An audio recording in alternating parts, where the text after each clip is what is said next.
we welcome you to the Divine Connection. Divine connection यानी अलौकिक संपर्क में आपका स्वागत है।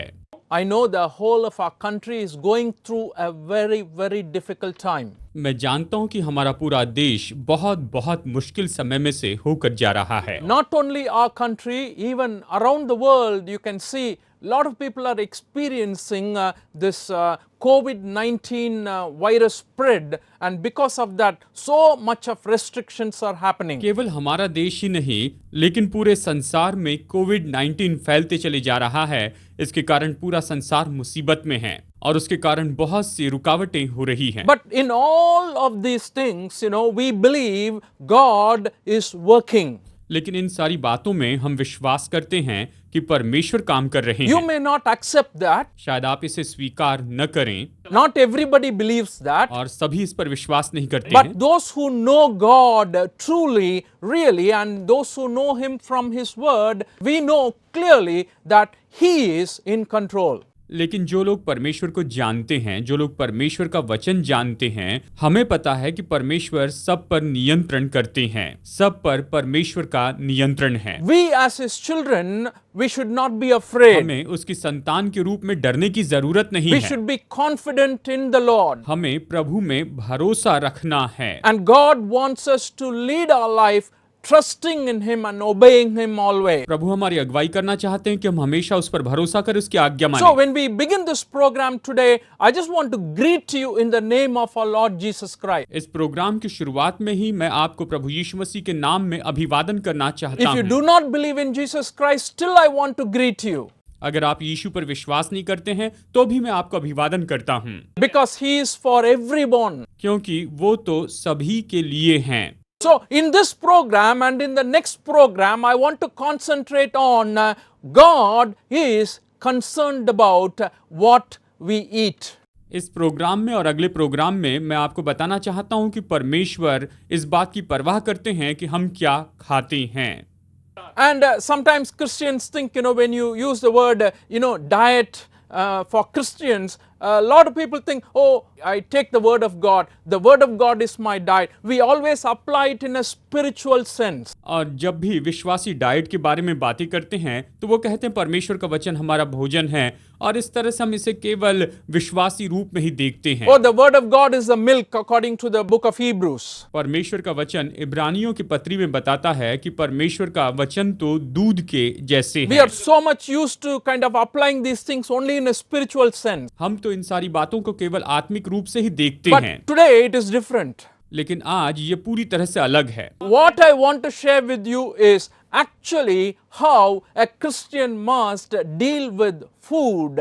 That is the real thing that we eat with our mouth. आज मैं बताना चाहता हूं कि विश्वासी को भोजन से कैसे व्यवहार करना चाहिए, असली भोजन जिसे हम अपने मुंह से खाते हैं। We all have those restrictions prescribed for us when we are suffering from some sickness or diseases. जब हमें कोई रोग या कोई बीमारी होती है तो किस किस भोजन से बचे रहना है हमें बताया जाता है। When you go to a doctor and tell him I have fever, अगर आप डॉक्टर के पास जाए और उनसे कहें मुझे बुखार है, or he checks you and then prescribes you some medication, और जब वो आपको जांचते हैं, आपको कुछ दवाइयां लिख कर देते हैं, and one of the things he mentions along with this prescription is the diet restriction. आपको दवाइयां लिख कर देने के बाद वो आपको क्या क्या नहीं खाना इसके बारे में भी बताते हैं। And he says, eat only kanji today or rice kanji. वो कहते हैं आप केवल कंजी पीजिए, यानी आज केवल आप चावल का पानी ही पीजिए, Sometimes he may say, eat only bread. या कई बार वो कहते हैं केवल ब्रेड खाइए। So like that he prescribes. इस तरह से वो आपको खाने के बारे में बताते हैं। If you are a diabetic, you have a special consultation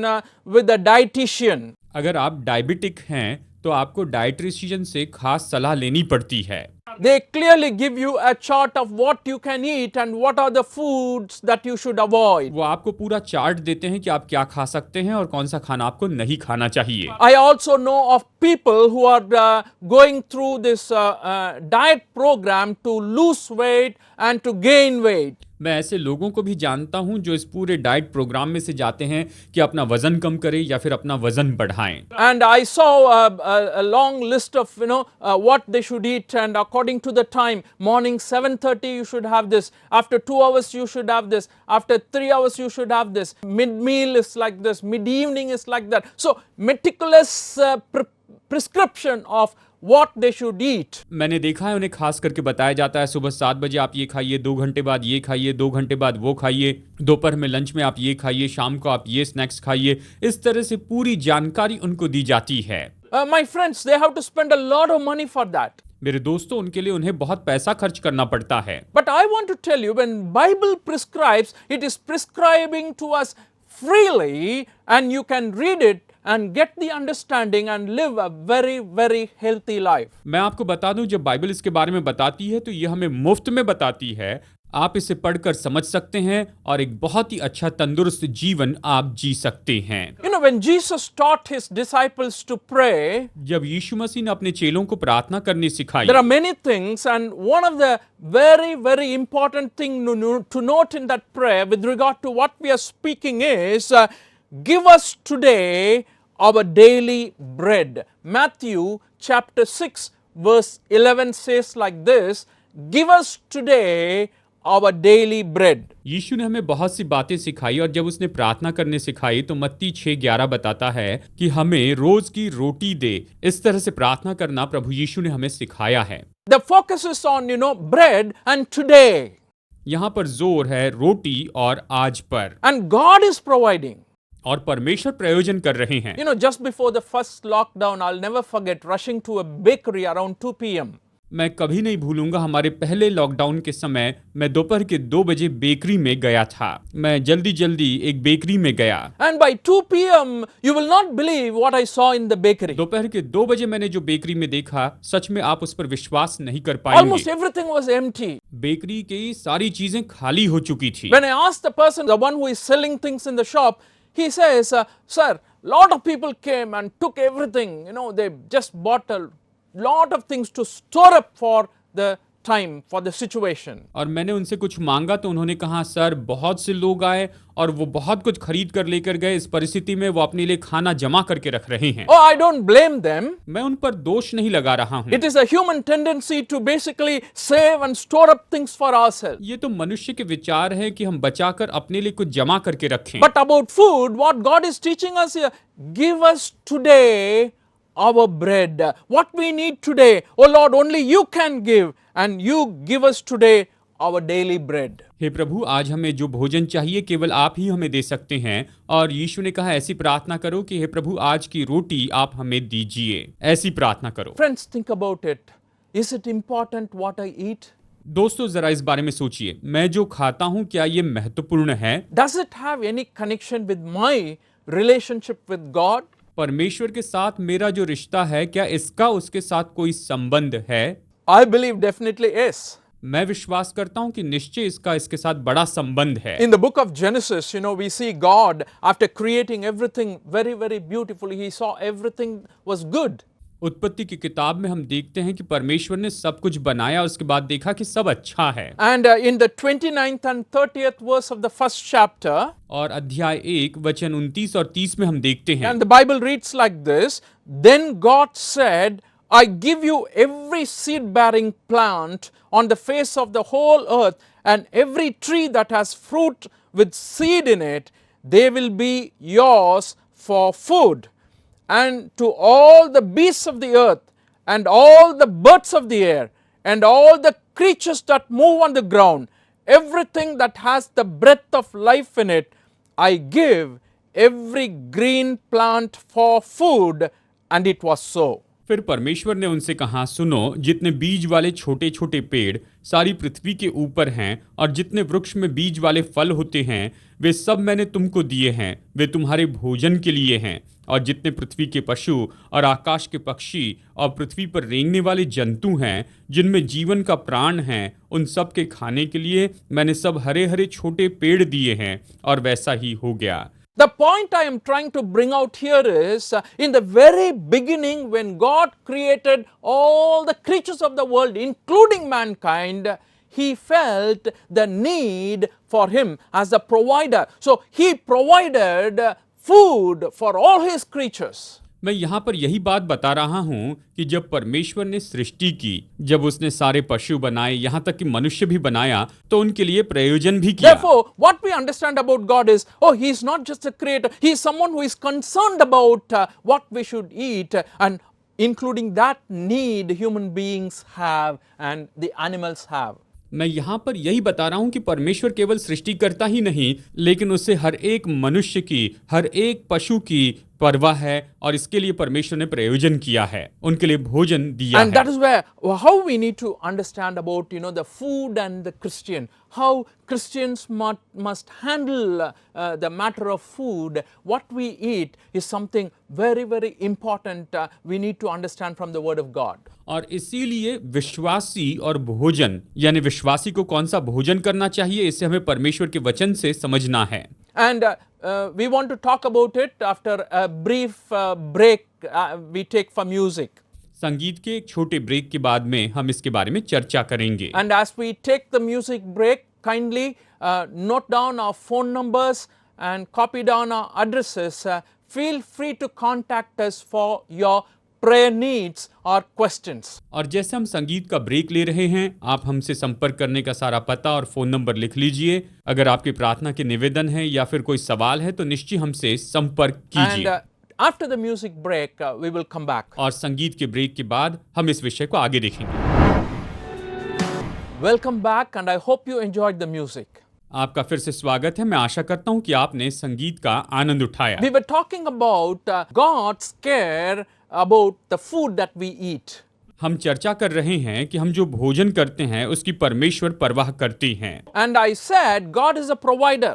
और मैंने ये कहा है कि परमेश्वर प्रयोजन करने वाले हैं। And God's care and love are revealed in the provision for His people and His creature. परमेश्वर हमारी जो परवाह करते हैं, परमेश्वर हमारे लिए जो प्रयोजन करते हैं, ये परमेश्वर की सृष्टि में प्रकट करके बताया गया है कि परमेश्वर हमारी इतनी परवाह करते हैं। You know, there is a psalm in the Bible that describes this very, very beautifully. Bible में एक भजन है जो इसके बारे में बहुत ही सुंदर रीति से हमें बताता है। You need to kind of read it, understand it in your leisure time.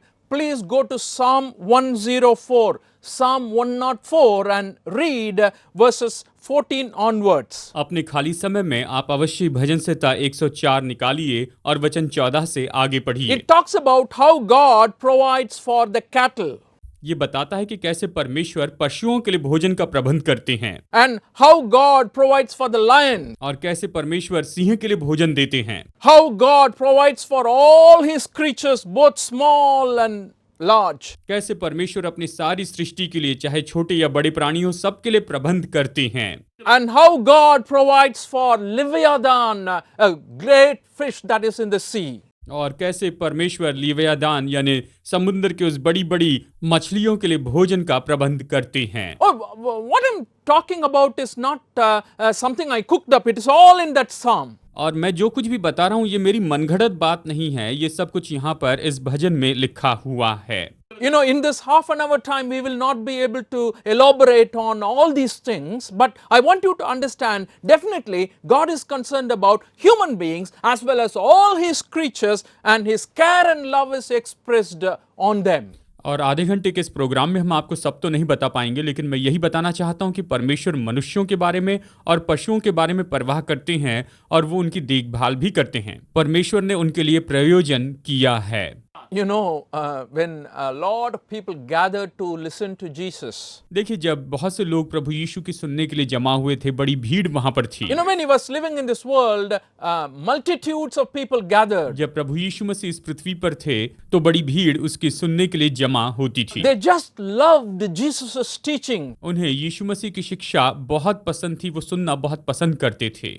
And they did not know how time flew, you know, when they were sitting in the presence of God. जब वो परमेश्वर की उपस्थिति में बैठा करते थे तो उन्हें पता ही नहीं चलता था कि समय कैसे बीत गया है। And in the Gospel of Matthew 14th chapter, we read something very, very interesting. मत्ती अध्याय 14 में हम यहाँ पर बहुत ही दिलचस्प बात पढ़ते हैं। 15th and 16th verse of 14th chapter says like this, as evening approached, the disciples came to him and said, "This is a remote place and it's already getting late. Send the crowds away so that they can go to the villages and buy themselves some food."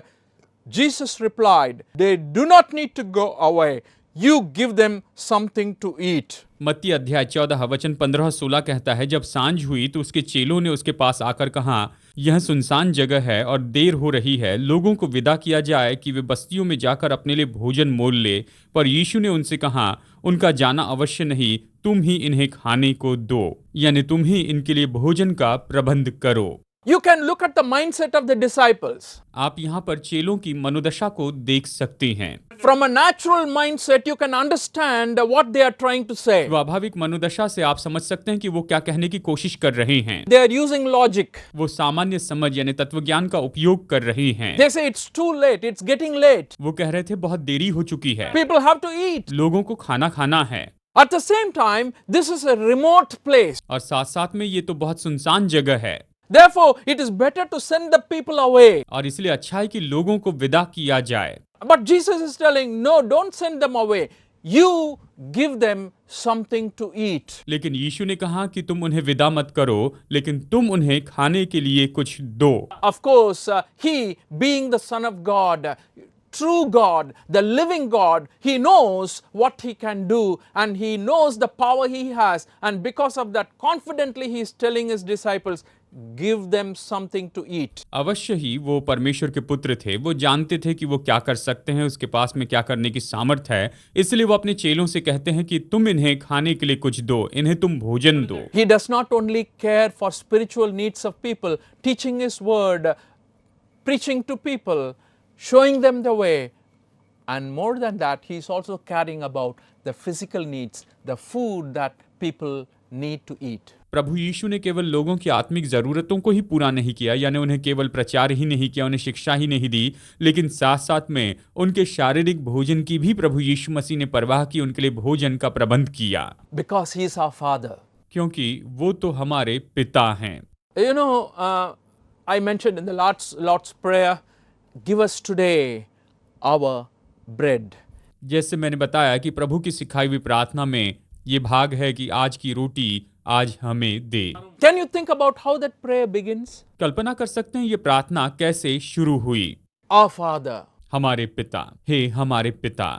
Therefore, as from Father, we are his children, we are his sons and daughters, we can ask him, give us today our daily bread. वो हमारे पिता हैं और हम उसके बेटे और बेटियां हैं, इसलिए हम उससे मांग सकते हैं कि आज की रोटी हमें दीजिए। हम ये मांग सकते The हैं। Father is concerned about us, पिता हमारे बारे में परवाह करते about हैं, what we eat. हम क्या खाते हैं, इसके पिता परमेश्वर को परवाह You है। will not believe the amount of examples found in the scriptures. वचन में कितने उदाहरण दिए, आप इस पर विश्वास नहीं कर पाएंगे। In the book of 1 Kings chapter 17 verses 3 to 15, I'm not going to read the entire section. You read about prophet Elijah. पहला राजा अध्याय 17 वचन 3 से 15 में आप देख सकते हैं। हम पूरा वचन नहीं पढ़ेंगे, लेकिन एलिया भविष्यवक्ता के बारे में बताया And है। there was severe famine in the land because of what Elijah spoke to the king. उसने राजा से जो कहा उसके कारण पूरे देश में उस समय अकाल पड़ा हुआ था, हर जगह अकाल था। Bible history says 3.5 years, no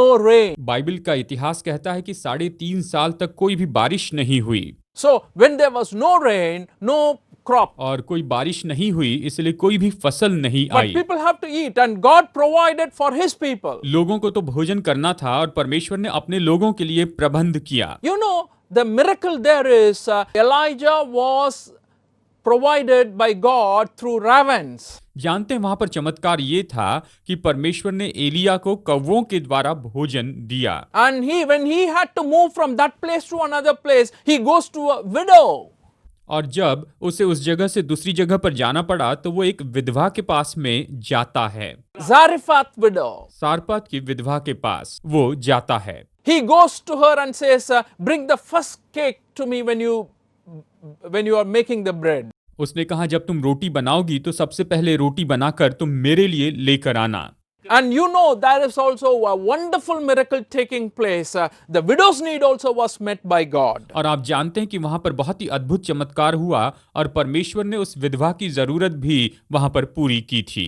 natural means, supernatural means. There are so many ways, but God is meeting our needs. God is the provider for our life. स्वाभाविक माध्यम से, अलौकिक माध्यम से, लेकिन परमेश्वर हमेशा हमारी जरूरतों को पूरा करते हैं। परमेश्वर हमारी जरूरतों को पूरा करते हैं। Another important thing I want to leave with you in this connection is God, He tests His children with food. और एक और बात मैं आपको यहाँ पर अंत में बताना चाहूंगा कि परमेश्वर भोजन के द्वारा अपने लोगों की परीक्षा करते हैं, वो उन्हें परखते हैं।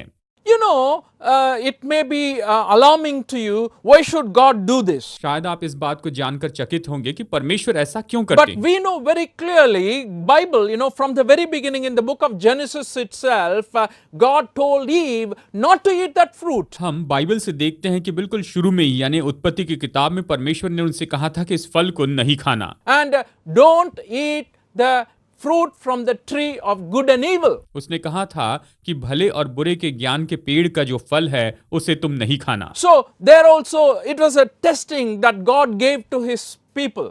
यानी ये तो परखा जाना था जो परमेश्वर अपने लोगों को वहां पर परखना चाहते थे। Eve disobeyed, and because of that we know all the consequences that followed. हव्वा ने आज्ञा भंग की और हम जानते हैं कि इसके कारण क्या-क्या परिणाम हुए। But more interesting is Exodus chapter 16. लेकिन सबसे दिलचस्प बात तो निर्गमन अध्याय 16 में पाई जाती है। Exodus chapter 16, 4 to 5, we read like this. Then the Lord said to Moses, I will rain down bread from heaven for you. The people are to go out each day and gather enough for that day. In this way, I will test them and see whether they will follow my instructions. निर्गमन अध्याय 16 वचन 4 और 5 कहता है, तब यहोवा ने मूसा से कहा, देखो मैं तुम लोगों के लिए आकाश से भोजन वस्तु बरसाऊंगा और ये लोग प्रतिदिन बाहर जाकर प्रतिदिन का भोजन इकट्ठा करें। इससे मैं उनकी परीक्षा करूंगा कि वे मेरी व्यवस्था पर चलेंगे कि नहीं। इस तरह वचन 4 हमें बताता है। And in the 5th verse it says, on the 6th day they are to prepare what they bring in, and that is to be twice as much as they gathered on the other days. वचन 5, और ऐसा होगा कि छठवें दिन वो भोजन अन्य दिनों से दूना होगा, इसलिए जो कुछ वे उस दिन बटोरेंगे उसे तैयार रखें, यानी एक दिन और चलेगा। And looking at that chapter, you will understand God commanded these people to gather what He is providing to a limit. इस अध्याय को अगर हम देखें तो हम ये पाएंगे कि परमेश्वर अपने लोगों को आज्ञा दे रहे हैं कि जो कुछ भी वो जमा कर रहे हैं एक सीमा तक ही जमा करना Whenever है। they grumbled about food,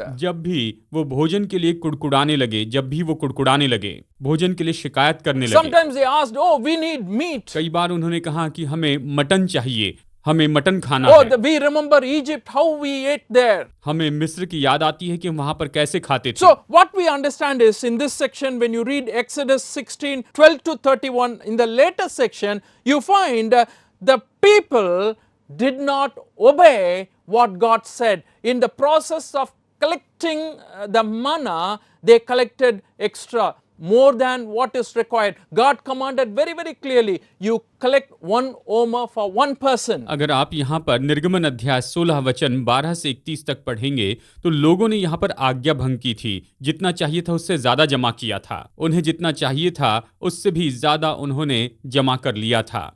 It should not be kept overnight. इसे तुम रात भर नहीं रखना कहा।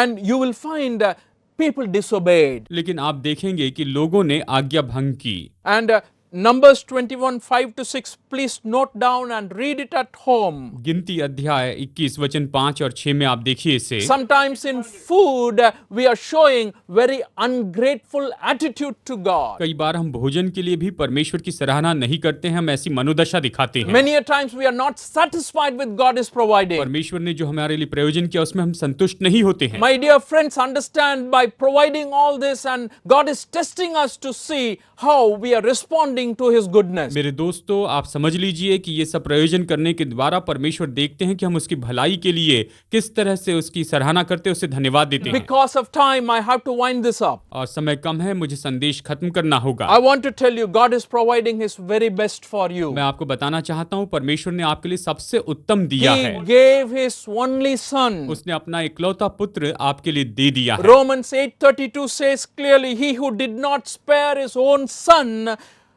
but gave Him up for us all, how will he not also along with him graciously give us all things? Romeo 8:32 कहता है, जिसने अपने निज पुत्र को भी नरक छोड़ा परंतु उसे हम सब के लिए दे दिया, वो उसके साथ हमें और सब कुछ क्यों न देगा। Definitely he will provide you all things. अवश्य ही वो आपके लिए सारी चीजों का प्रबंध करेंगे। This verse says he died for you on the cross of Calvary. ये वचन कहता है कि कलवरी के क्रूस पर वो आपके लिए मर गए। Hey, the food you need is nothing. तो आपके लिए जो भोजन चाहिए वो तो कुछ भी नहीं है। The promise comes from that verse is he died for you, he rose again from the dead, and he can meet all your needs. ये प्रतिज्ञा इस वचन से आती है कि वो आपके लिए मर गए और मुर्दों में से जी उठे और वो आपके लिए सारी चीजों का प्रबंध कर सकते हैं। This is very beautiful that Jesus can save you like this. ये बहुत ही सुंदर है कि यीशु इस तरह से आपको बचा सकते हैं। Our Father, give us this day our daily bread. हे हमारे पिता, आज की रोटी आज आप हमें दीजिए। Ask him उससे मांगिए and definitely he will meet your need. और अवश्य ही वो आपकी जरूरत पूरी करेंगे। He is our provider. वही हमारे प्रयोजन करता है। May God bless you and your family today. परमेश्वर आज आपको और आपके पूरे परिवार को बहुतायत से आशीष दे। Amen. आमीन।